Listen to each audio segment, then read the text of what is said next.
year, thousands of teachers used our novel study units to teach novels across the country and across the world.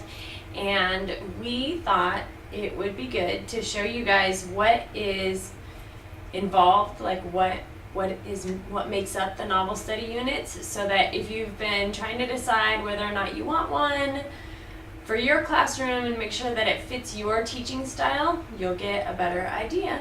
And you'll be able to hear Jonathan talk about it and me talk about it. Jonathan is the one that made these for his classroom. And once you get an idea of how they work, you'll understand that all the other novel study units that he's created kind of have the same activities involved, and so you'll get an idea for all of them. Yeah, same kind of creativity, same kind of academic rigor, same kind of student needed thinking, all of that. So I taught novels and short stories for many years, reading, doing worksheets, closed-ended discussion, and more reading. And like I know lots of teachers across the country have. Then I started noticing that I was actually the one doing most of the thinking. I'd lead discussions and I was the one with the thoughts, and I was trying to pry it out of them. And I thought there's got to be a way I could do this differently. And so I wanted to hand over more of the thinking and learning to the students and get them more engaged. So today, as we walk through this, that's the goal that I had as I started to design these. And so they're going to look a little different than lots of the kinds of activities you've done in the past. They might look similar, but then they might be done totally differently. So here we go. We're going to walk you through all kinds of activities for The Giver by Lois Lowry. Okay, so to start off, we challenged the students with 9 controversial statements that are intentionally created to divide students into 2 sides. Yes, we are going to divide the class. The one I'm fighting a little bit with ideas. With struggle comes great thinking a lot of times. So we go question by question and have students physically separate to different sides of the classroom. So they're standing up, they're getting involved physically. If you agree, come to this side. If you disagree, come to this side. Try not to be a maybe or I don't know. You have to pick. Then we have the students on both sides express their opinions, while we teachers offer challenging yet respectful questions back to each speaker. Students really practice their polite argument skills. You gotta kind of guide them. While activating prior knowledge about the deeper issues and getting them emotionally connected to the story's ideas before we even start reading. It's cool. To finish our intro, after that, we discuss utopias versus dystopias. We've got some visually engaging PowerPoints. They introduce the difference between real life utopias and dystopias. We look at examples of people who have tried to set up real utopian colonies. There are some great videos on YouTube of these colonists talking about their ideals. Then we have the students break up into groups and start a project where they design their own utopia that attempts to solve the world's problems. Right? They're going to try to make everything perfect. They have a great time thinking philosophically about the world's problems, coming up with big solutions. They create their own society and design a travel brochure advertising their utopia. Then that could take up to a week or so. Then each group presents their utopian idea to the class, and then they get some engagement after they're done with the class, asking questions back about, wait, how does that work? How does that work? Because they're kind of like potential clients wanting to go to the utopia. And then when they're all done, they actually look really great on your wall during the whole novel study, because they've got all these and they see them all during it. They see their utopian ideas, and then as the utopia breaks down, they start to then see, oh yeah, I remember when I tried to make that. So it's a really good engaging pre-activity that just it creates a touch point all the way during the reading adventure. We've talked about what's in our novel analysis packet in a different video, so we're not going to get into it, but link right now we'll just say it includes any of these activities you want the students to have in their hands the whole journey while you're reading the story. So it's in a packet. Our graphic organizers aren't your typical printables. They might look a little bit like it, but they're designed cooler. Our design turns the analysis responsibilities over to the students during the whole journey reading the novel. They provide textual support. This is the next one. Is that the next one? Okay, sorry. They provide textual support instead of the teacher providing it, so it's trying to get the students to think. Students analyze while reading and during breaks between reading when they sometimes work alone and sometimes in groups. Yeah. Sorry. So an example of one of them, a plot. With our plot, we teach them through the differences between the 6 parts of the plot arc. Students pay attention while we're reading the story and then fill out the events. There's a free activity in our store, so you can get that for free. Also, if you need a good free resource to introduce or reinforce the plot concept, check out our Pixar plot charts and PowerPoints that they've been downloaded by like 75,000 teachers. It's probably our best resource that we have. It's just really awesome. Students are super engaged in it. You'll have to buy the Pixar short film videos because we can't give you those, but we can create this resource for you to teach plot with them, and students are really engaged. So that's plot. So with conflict, the next thing is conflict. We teach them about the 6 different types of conflict. So humans versus other humans, nature, herself or himself, supernatural, society, and technology. So while reading, students look for examples of the conflicts. Yeah, but really it's them analyzing the story. And that's also a free activity in our store. You can go get that one, give them conflicts.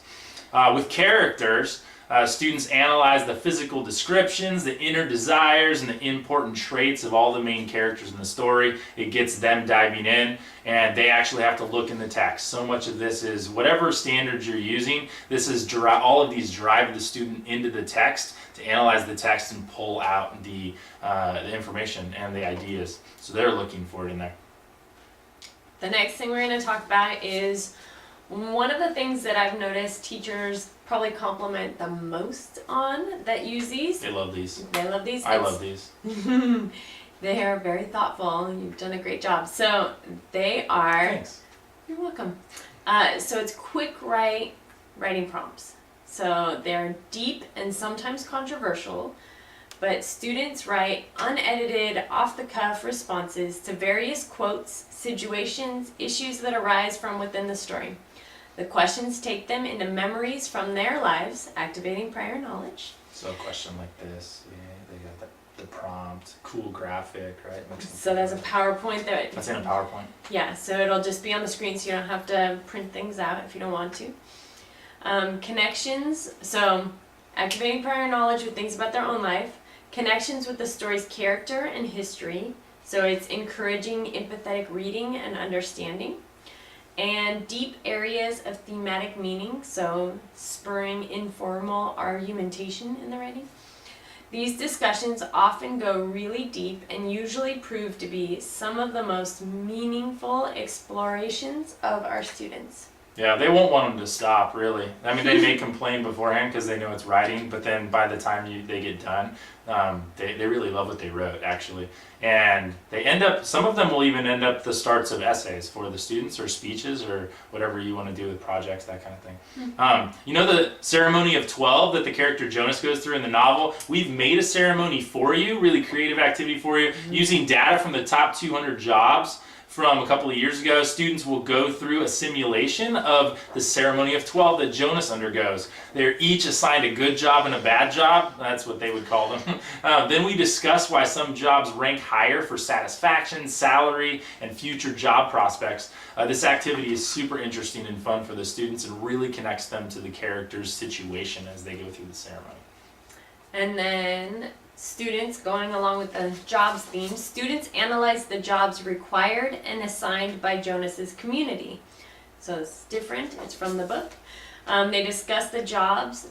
They discuss which jobs are more or less necessary and if any should be given a place of higher honor in Jonas's society or in our society today. Yep.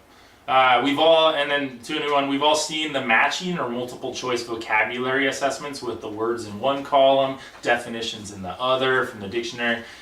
We've designed some assessments that require the students to understand the context of the word in the right situation. So they're going to find the word in the novel, then they're going to have to figure out how it fits in the sentence. Instead of just memorizing a definition for a test, they actually have to use it in context.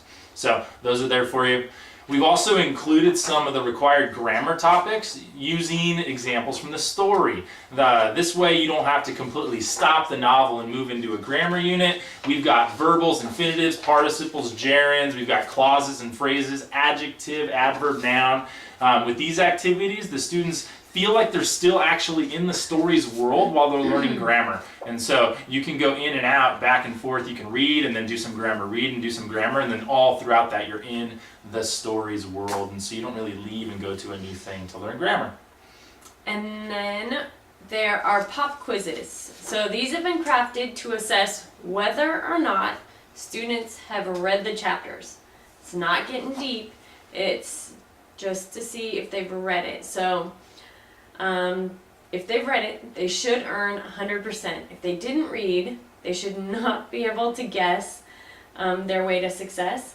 These can also be used as exit cards or quick comprehension assessments to see if you need to further explain the main events in the chapters. Okay, so are they like comprehension ones, or I thought they're super simple comprehension I thought it was questions. like, because some people have been a little confused thinking like this isn't very deep, and they're not deep at all. it's There's no deep thinking whatsoever. It's strictly, did they read it? Did they understand what was happening? Not did they like understand the context and how the implications, none of that stuff. It's really, and it requires them to have read it recently. So for the Giver, for instance, if your students read it in like 6th grade and you're teaching 8th grade and you're reading it again, they will fail almost all of these quizzes if they didn't read it during this year. So it requires them to read it. They're the kinds of questions that they likely won't remember if it was a long time is it ago. like minor details? Or? It's not super picky minor details. They're just ones that I've worked really hard on. they're right. hard to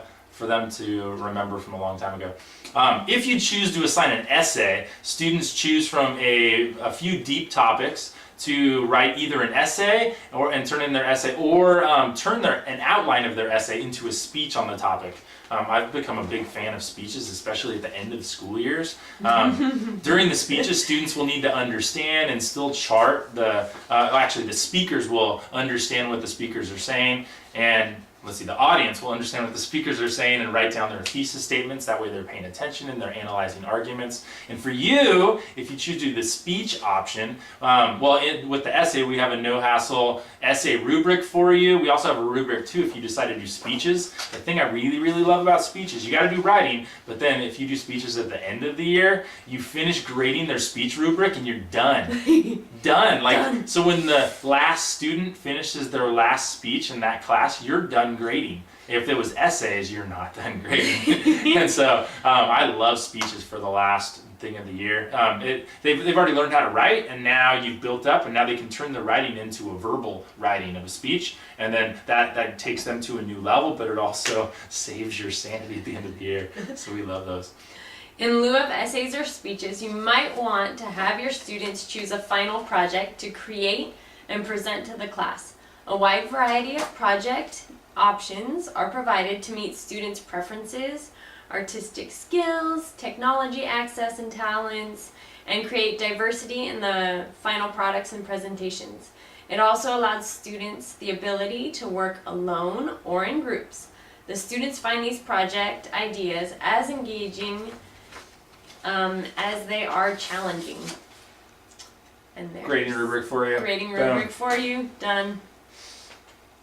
Yeah, for our final discussion, we love to provide enough emotional time and space for them to have some kind of unforgettable thematic experience. And so we've made what we call the pain experience, pain activity. The day before this activity, I prepare them by telling them to start thinking about serious pains they've had in their life. They're like, well, why are we thinking about pains? I don't want to be sad. But it can be any kind of pain: physical, emotional, relational, familial, social, spiritual, etc. On discussion day, I start by having each student draw an anonymous picture or illustration of their recent pain, like a big recent pain in their life. Some of them won't be able to come up with any, and you just do a big one from their life.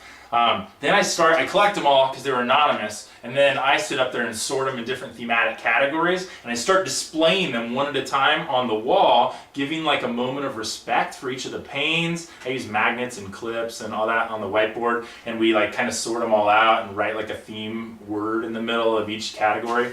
And like death, love, depression, physical, friends, all those kinds of pains. And it's just fair warning to you, these are going to go deep. Some of them might be really eye-opening and intense for you. Even for 6th graders, 7th, 8th graders, we think these kids are having a nicer life than they really are. I mean, they all have, they've got some pains in there that they just maybe not have shared. And now that we have this experience, then they do. And we see it all up there. And it's so thematically rich after just having read the story. And then we discuss how Jonas's world has tried to fix all of these pains, and what lengths our world has to go to try to fix those pains. And they start to see that, wait, okay, I thought Jonas's world was kind of crazy and mean, but they've actually gotten rid of a lot of these pains. And then they start talking about choice and free will and all of this, and the discussion ends up really, really good. And if we're not careful, we don't want them to leave class depressed and sad. And so I always end with some kind of words about how to take these pains, because they realize at the end, after all of these, that these are necessary for life. And how can that all of these pains and all of the depth and width of all of this is actually the human experience.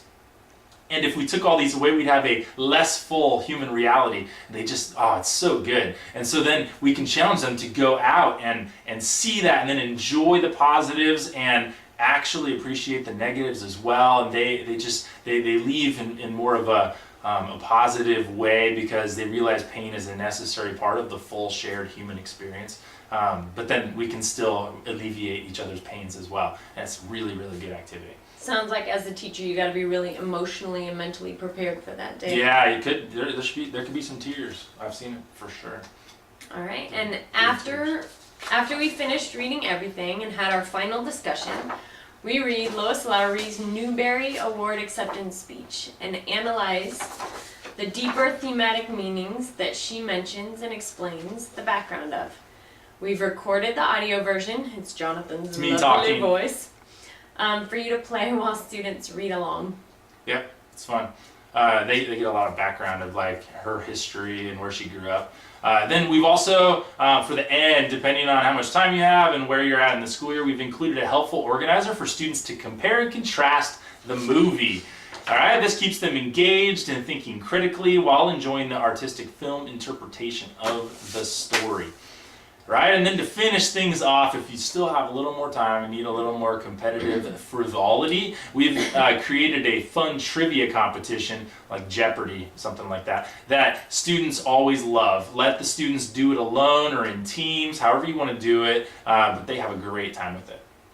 Wait, I didn't hear anything about an end of novel comprehension test. Nope.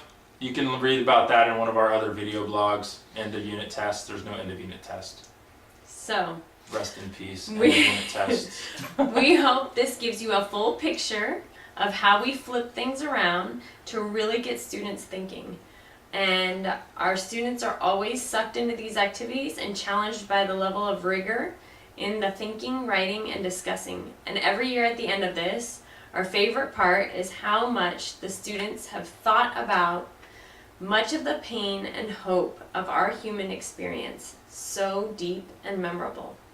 You can get this teaching unit down here and in our Teachers Pay Teachers store. So it's the GIVER novel unit. Conversation of the day.